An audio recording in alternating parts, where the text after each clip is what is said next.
Sorry for the delay, but today we're going to be in for an incredible treat. Our guest today is no stranger to Hostos. He's an international speaker, author, and entrepreneur who has spoken all over the world. Be ready to learn, be ready to laugh, and get ready for an experience you won't soon forget. Join me by giving a round of applause to Gio DeRice.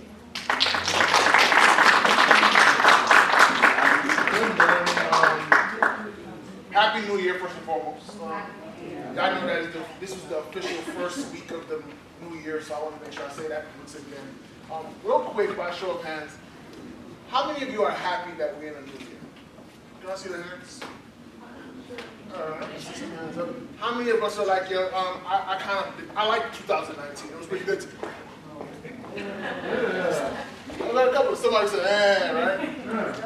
How many of you don't realize that it's actually a new year? You're like, yeah, I'm still stuck in whatever, right? Here's the thing, I'm super excited about today, and here's why. I've been in this winter workshop series for a while now. Truly is one of my highlights of winter. It's coming out this week at Hostos because I really truly believe that the stuff that we do here has a chance to go and change everything that happens outside of these walls. So I'm super excited to talk to you guys about that. And a matter of fact, workshops, let me be honest with you guys. How many of you guys really like workshops? Like, y'all like, yo, workshops is my jam. I'm gonna be honest. They're not. She said something. Well, I'm hopefully by the time we're done, you don't say that about me. But she's like half of them are like, you know, I could have slept a little bit longer, right? So hopefully you don't say that today. But I love workshops. I got a love-hate relationship with them. Some of them they're really good, transformational.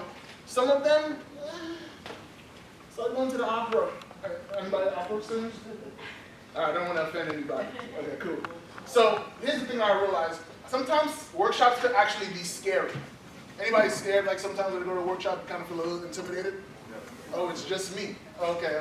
We got to thank you for helping me out here, right? So one day I went and I had a guy. There's a guy who's going to be coming here tomorrow to speak named Morel Moody.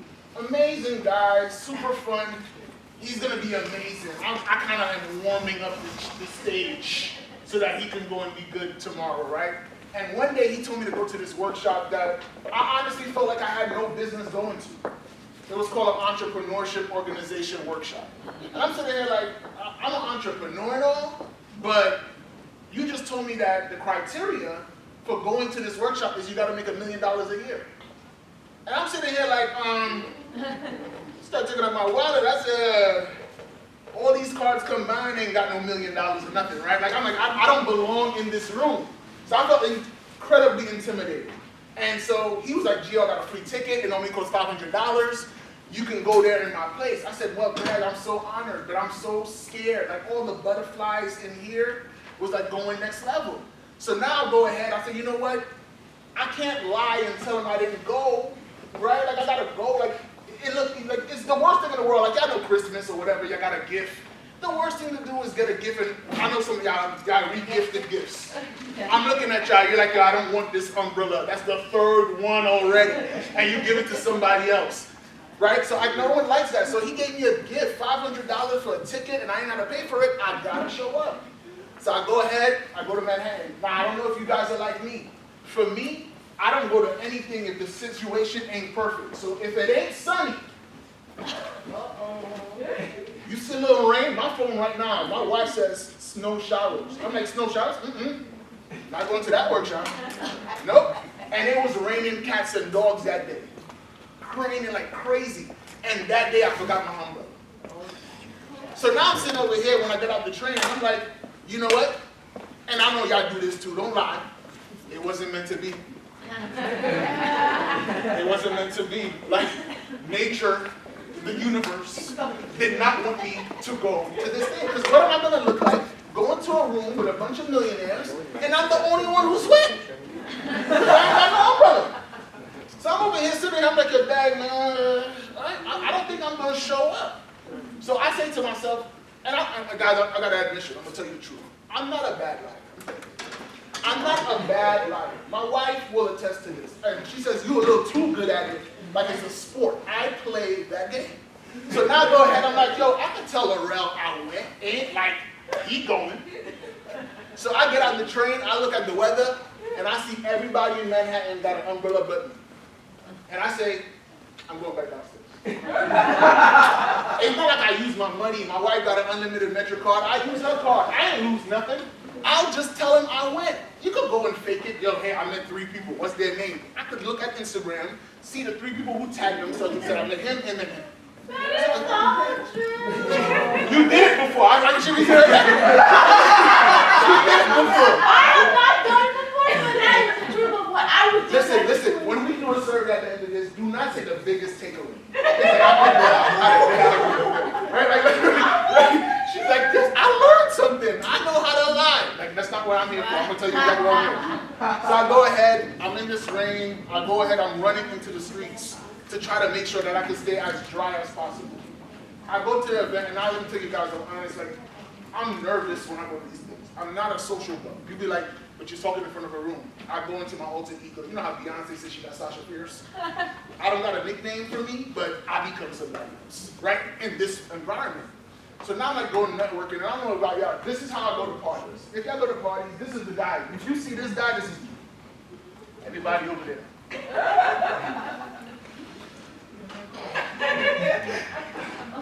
Like I'm gonna get beat up, right? Like you're sitting here like, yo, what's your problem? Like you're so antisocial. I don't want to talk to nobody. So now I go ahead and I go to this event where everybody got a drink in their hand. Guys, I don't drink. They got free Moet, Rosé. We were at the Rosé Mansion. Anybody ever heard of it? We at the Rosé Mansion with a guy who drink water. Then everybody got a thing, yo, toast, cheers, and you over here with a Big bottle of water. a big bottle of water, and he's like, cheers. You look dumb, you look awkward. You look weird. So now I make no friends. I'm like, yo, you know what? I gotta tell Laurel I met somebody. So I go ahead and I look for the person who probably looks just as awkward as me. That's one of the good ways to do it. When you're networking, you just find someone who look like they're about to get to the wall, and you beat them to it and say, hey, we ain't gotta do this time. We can just be each other's friend. You're my buddy. We'll just be weird together. So I go ahead, I meet this guy, and I start talking to him. And I said, hey man, what brings you here? He said, yo, I heard about it from a friend. I said, me too. I did too. So then I asked him a question, and he starts telling me, I said, what do you do? Which is the question you ask right after, what's your name? Sometimes people skip that step. What do you do? And then they say, oh, I forgot. What's your name again? So I go ahead and ask him that. He says, I'm a dentist, and I do real estate. I said, hold on, I don't understand it. They're like, you do teeth and house? Like, I'm not understanding. He said, yeah, I own property upstate. You own property. Now I'm really starting to feel insecure. Now I'm sitting here like, Dad, so not only I ain't got no $1 million, I pay rent. And he owns. I don't belong here. So we keep talking, and I asked him, hey, what are you excited about for this year? He said, I'm only focused on 3 things. So, 3 things? He said, yeah, just 3 things. For the whole year? He's like, yeah, just 3 things, that's it. I go and say, all right, well, maybe he's weird. So I go to somebody else. I say, yo, hey, what are you excited about for this year? 3 things.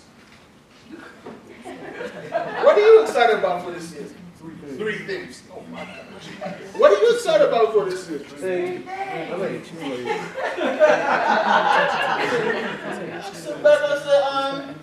And y'all all successful? With 3 things. And in my head, it was like a light switch went off, and it was like, you've been doing it wrong the whole time. You've been thinking that it's by having so many goals and so many stuff that you're somebody. And as I sat in that room, I started to realize that it wasn't how much you got, it's how much you put of yourself in the things that you have. And it was like a completely game changer where people say, and I started thinking about it, I'm like, yo, you know what, I don't got 20 wives, I got 1. Like, the bigger the number doesn't mean it's something great. These guys was telling me it's 3. Just 3 things. It's all you need to go and become successful. And I'm sitting here like, shucks, who told me that more is better? Anybody ever heard that before? Yeah. Right? You go and see everybody. Go and hear every story. You hear it on the news. The athlete becomes a millionaire. He buys 7 cars. How many can you drive at the same time? 1. But they go and buy 7 cars. And then You watch them on the cover of Yahoo.com, so-and-so made $20 million in his career, but he's broke. Because we start to think that we need more stuff to feel like we're more. If you don't remember anything else today, I want you to know that less is more. Less is more. I want you to also know that you enough, just you. Like, you don't need all the bells and whistles. If you got Louboutins on your feet, oh, more power to you, I ain't hating. But you don't need no red bottoms to feel like you somebody. Oh, thank you for telling me. Now I got an excuse, and now it's not a lie when I tell my wife, I don't want to buy you shoes that's uncomfortable now. No, man, I'm just looking out for your feet. That's all. You know, like, it's not that I didn't want to buy you $1,500 pair of shoes. It's your feet, though. Like, you know, put some respect on me, right? Because if her feet hurt today, guess who got to rub them tonight? Thinking, you know, since I don't like doing massages, just get her flats. Right? It's just sort of simple. But when I went to that event, it changed my perspective, and it was like a seed. And here's what I want to let you understand today. Whatever I tell you today may not change everything for you instantly. It's not going to change instantly, because I went to that event like 2-something years ago, and it dropped a seed, but I didn't get it. I didn't really understand it until I went to an event on December 18th. Another workshop on a Friday. I go on a workshop, and a friend of mine who was doing it, she's right here named Maya. Say hi, Maya, just make her feel uncomfortable. Say hi, Maya. Hi. Good, yeah. Make her feel completely uncomfortable, make her turn red a little bit, you know, she's a little shy. But not as shy as I would be in that corner. So she goes ahead, she does this event, and she's like, I want to help people kind of quarterly review their year and help them decide how to strategically go into the new year a lot better. I'm like, yo, I need that. Like, sign me up for that class twice. Like, I need this class. And she goes in there and she says this thing that she mentioned called OKRs, and I'll talk about that later. She says this word, and I'm like, no, what the heck is that? Like, she confused with Cardi B or like, I'm saying, like, yo, what is this? And I'm looking at it, and she's teaching it, and I'm honestly, like, I don't know y'all, but I'm a geek.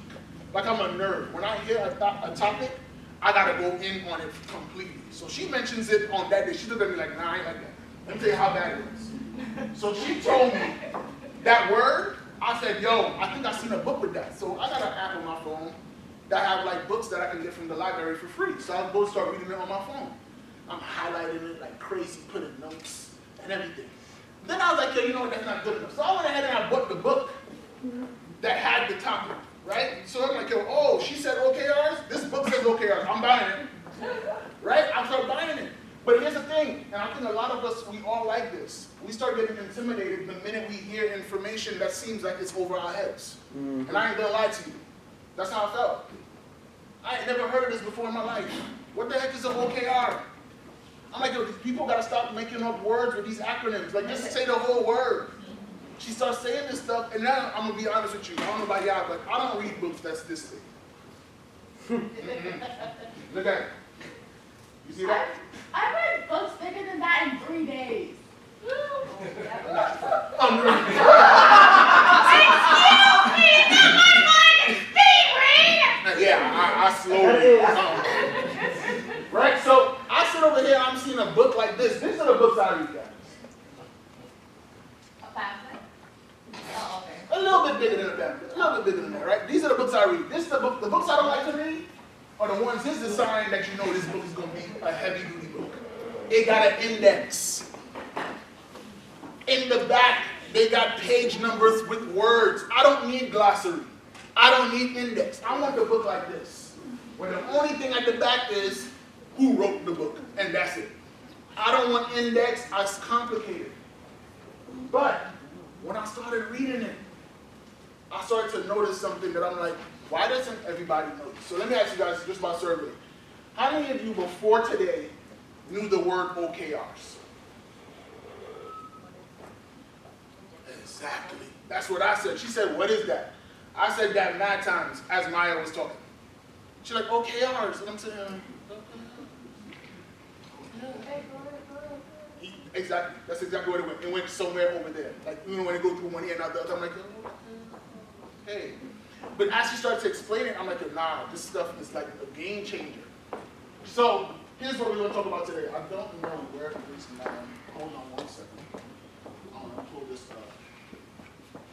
And if someone can help me get this slide up, that would be great. Someone could log, Steve, you can log it in? Log it in real quick. So, today, the topic that I'm going to talk about is the art of achieving big and bold goals. I thought about it, I'm like, yo man, it's January, it would be dope to help them to figure out how to set goals, but not just any goals. Goals that ultimately could go ahead and transform your life. That could change it. Not like that around, yo, you know what, I'm gonna go start my fitness journey, I'm going around the block. That's cute. I'm talking about goals that when you accomplish them, everybody starts saying, wow, oh, snap. Like to the point where it's so inspiring, it's life-changing. Anybody want to go sign goals? Anybody want to go do that kind of stuff? Like I'm talking about like goals, not dreams. We do know the difference between the two, right? There's dreams and there's goals. Anybody can tell me what the difference? What's the difference between dreams and goals? Yes, sir. Like the goal is something that you can like reach and like you can measure it at the end of something. The dream is so you reach, you want to achieve this, but like the goal is realistic. Here's what I love about what he just did. You saw when he said the word dream, this is what he did.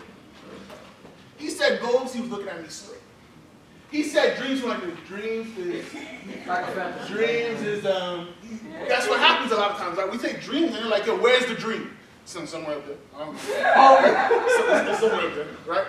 The goals is something tangible. You have your hand up as well. Yeah, it's like something like you fantasize. That's what I'm saying. Yeah. A goal is something that you want to reach. A goal is a real thing. At the last point, it's realistic. It becomes realistic, and you work your step by step to get to reach it. Yep. Yeah. You're not going to say a goal is something that you're working hard to achieve, and you actually get, and a dream is something that you wish you could get, but you actually can. So stop thinking about it. And I hear, yes. I guess your goals are steps that lead up to. You was reading my notes. You done hack. You a hacker. You looked at my computer. No, like here's the reality. By no means did I ask that question to go and pick and be a bully to dreams and make everybody go and say, you know what I learned today? Stop dreaming. And then y'all gonna go on social media. If you got dreams, you whack. It's about goals. That's by no means what I'm here to say. What I'm here to tell you is that within that dream, there are goals that ultimately will help you there. And I think the key thing that we want to do today, if we're going to go and understand, it takes so much work to make something work.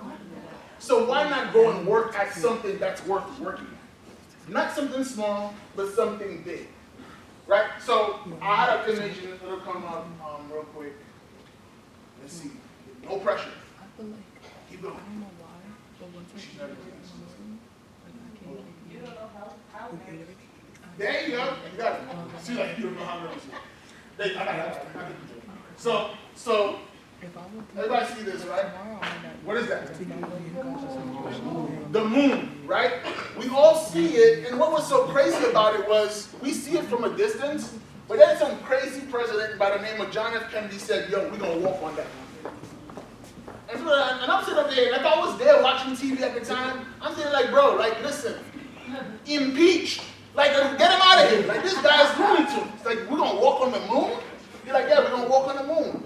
That was like a big goal that had to change everything in order for it to happen. And it did happen.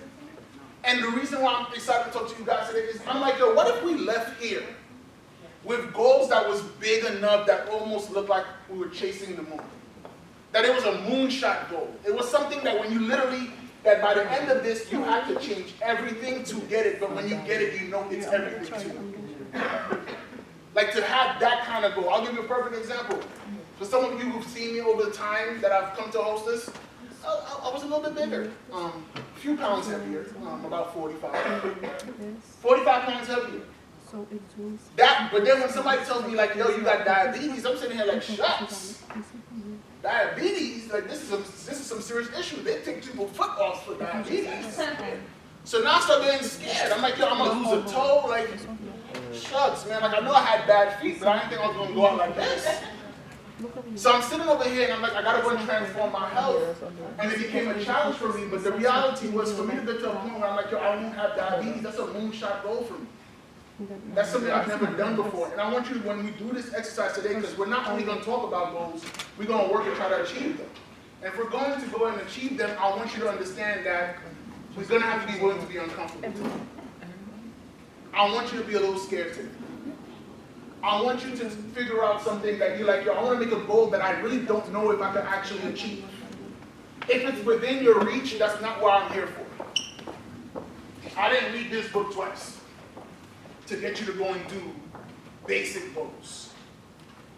I read this book many times because I'm like, yo, if they get that big and bold goal, not only their life will change, anyone who gets around them, their life will change as a result of it.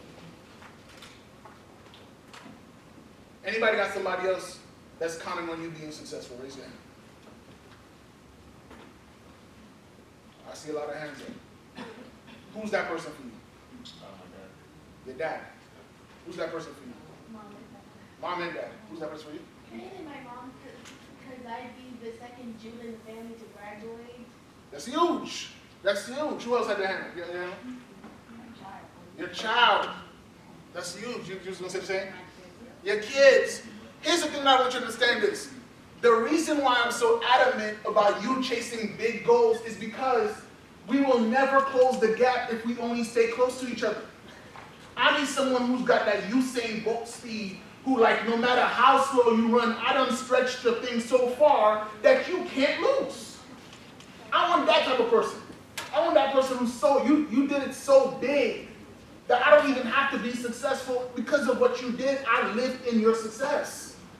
So when you have kids, your parents, all this kind of stuff, like guys, I tell you that, I always say this when I come here.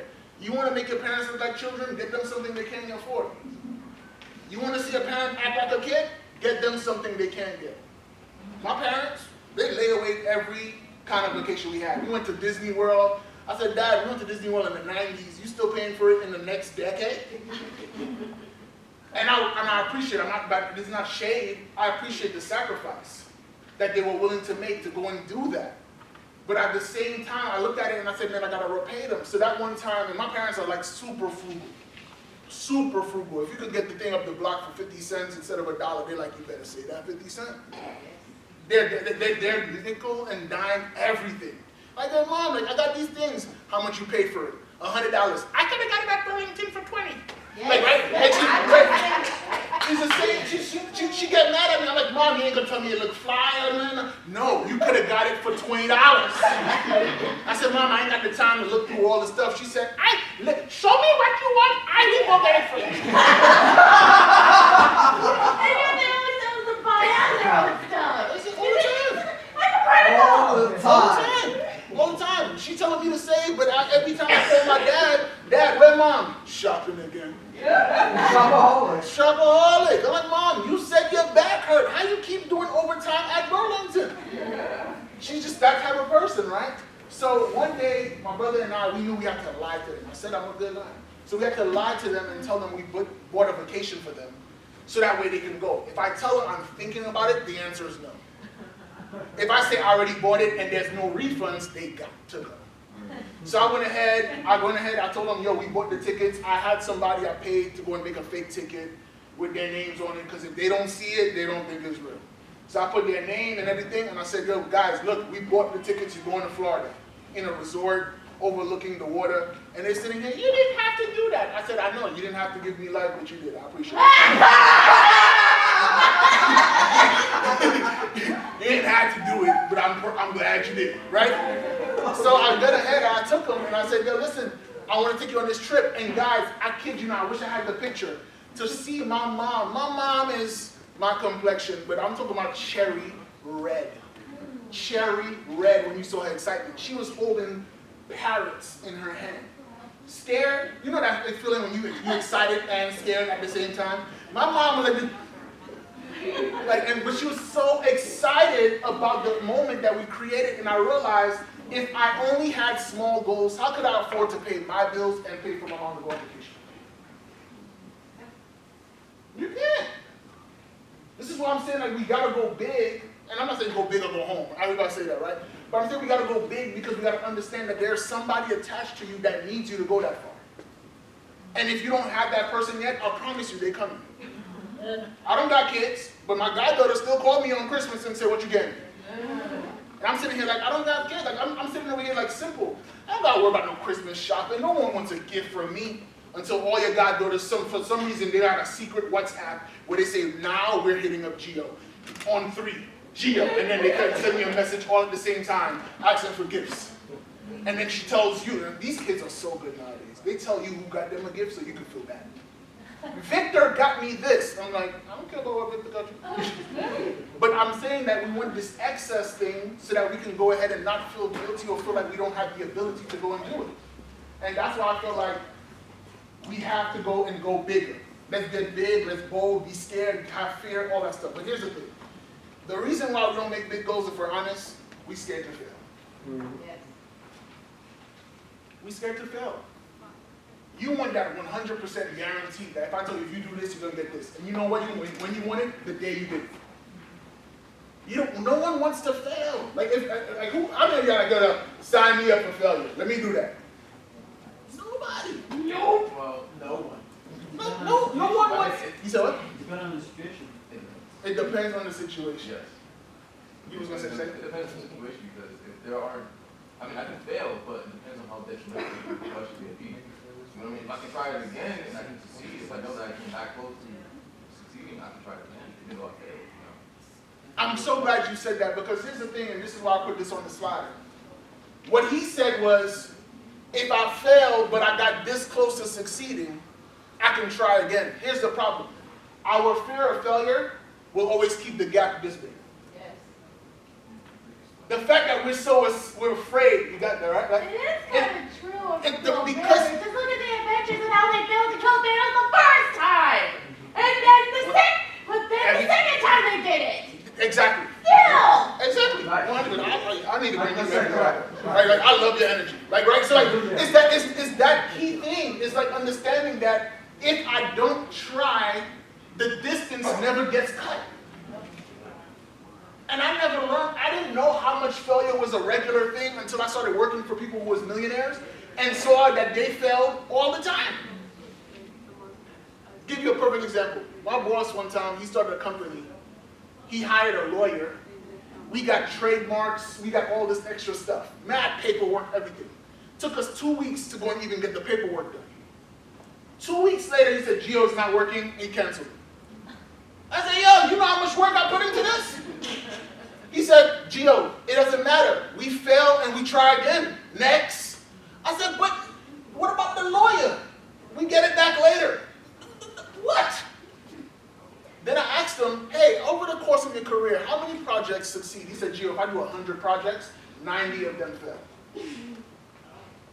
And I'm like, 90 projects out of 100 fail, and you still a millionaire?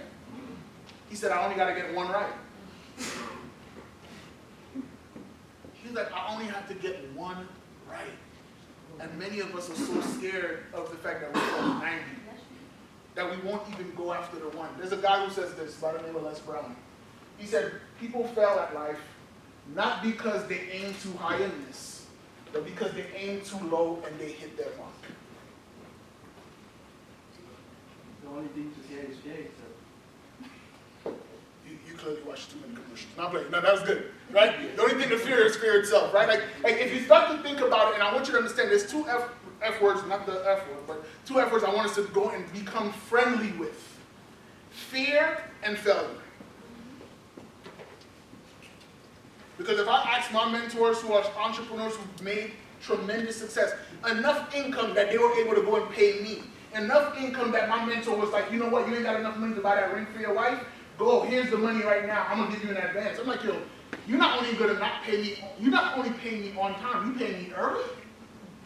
So I can get a ring? How could he do that if he was only trying to get goals that was just average? It was only because he was able to go big and bold. That's the only way.